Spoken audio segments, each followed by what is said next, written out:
নমস্কাৰ আপোনালোকে চাই আছে ক্ৰিকেট গুৰু আছাম ইউটিউব চেনেল। কেইদিনমানৰ আগত মই এটা নিউজ পাইছিলোঁ আমাৰ অসমীয়া সংবাদ মাধ্যমত বিয়পি আছিলে যে 2027 চনৰ পৰা গুৱাহাটীত IPL নহয়, ৰাজস্থান ৰয়েলছ বহুত অসন্তুষ্ট হৈছে। এনেকুৱা ধৰণৰ নিউজ বহুকেইটা চেনেলত দেখিবলৈ পাইছিলোঁ।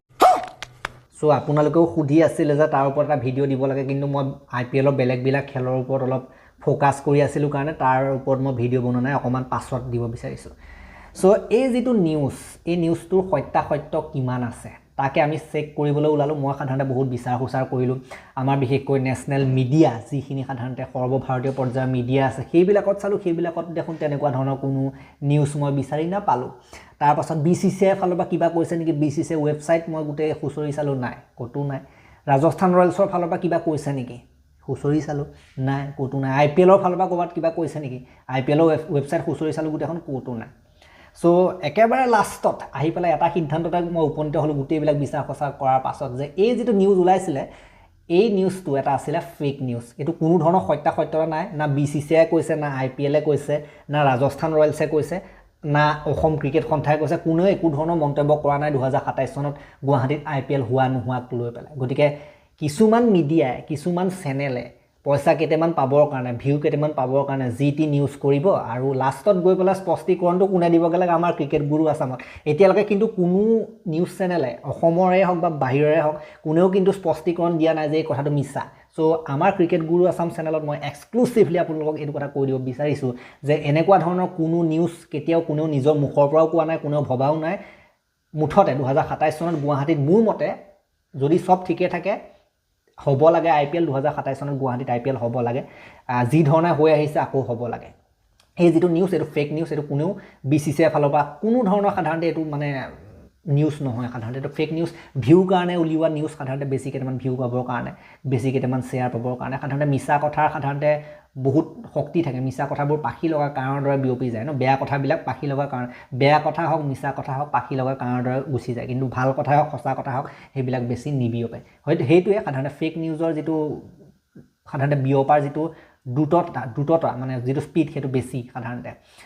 সেইটো কাৰণে আমি দেখিবলৈ পাওঁ যে ফেক নিউজবিলাক বেছিকৈ বিয়পে, মানুহৰ মনত বেছিকৈ ঠাই কৰি লয়, হয় নহয়? গতিকে এইটো নিউজৰ ক্ষেত্ৰতো এনেকুৱা, এইটোতো কোনো সত্যাসত্যতা নাই। আৰু মই একেবাৰে শেষত এবাৰ ChatGPT তাতো মাৰি চালোঁ, তেওঁলোকেনো কি কয়। তেওঁলোকেও সেই একেটা কথাই ক'লে। তেওঁলোকে ইয়াত কি কৈছে চাওক।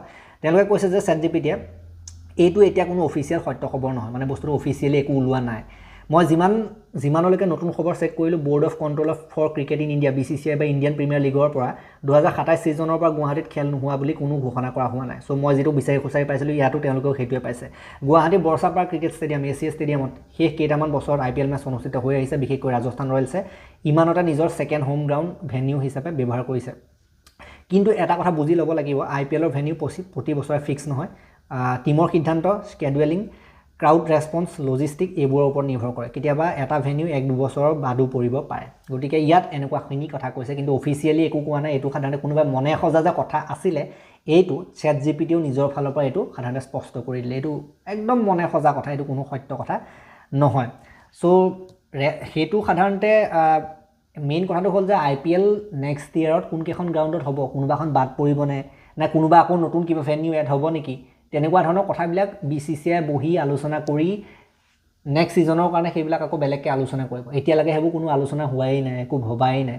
কথাটো তেনেকুৱা হয়। আৰু BCCI ছেক্ৰেটাৰী যেতিয়ালৈকে আমাৰ অসমৰ দেৱজিৎ শইকীয়া হৈ আছে, তেতিয়ালৈকে যে গুৱাহাটীখনক কেঞ্চেল কৰিব, কোনো সেইটো সাধাৰণতে নিশ্চয়তা নাই, কোনো সেইটো মানে চিয়ৰিটি নাই। সাধাৰণতে দেৱজিৎ শইকীয়াই কি এৰি দিব নেকি গুৱাহাটীখন, নিজে ইমান উচ্চ পদত থাকি নিজৰ ঠাইখন এৰি দিব নেকি? কথাবিলাক এনেকুৱা হয়। গতিকে এইবিলাক আৰু ফেক নিউজ। গতিকে আমাৰ চেনেলটোৰ জৰিয়তে আপোনালোকক সত্য কথাটো জনাই দিলোঁ। যদি ভাল লাগিলে অলপ শ্বেয়াৰ কৰি দিব। যিসকলে নাজানে, এতিয়া বহুতে এই কথাটো গমেই পোৱা নাই, সঁচা বুলি ভাবি আছে নিউজ। গতিকে তেওঁলোকলৈও শ্বেয়াৰ কৰি দিব। আৰু চেনেলটোলৈ নতুনকৈ আহিছে যদি ছাবস্ক্ৰাইব কৰি ঘণ্টাত দবাই থৈ যাবলৈ নাপাহৰিব, এনেকুৱা ধৰণৰ সত্য আৰু শুদ্ধ খবৰৰ কাৰণে ক্ৰিকেটৰ সম্পৰ্কত। গতিকে ভিডিঅ'টো ইমানটা সমাপ্ত কৰিলোঁ। ধন্যবাদ।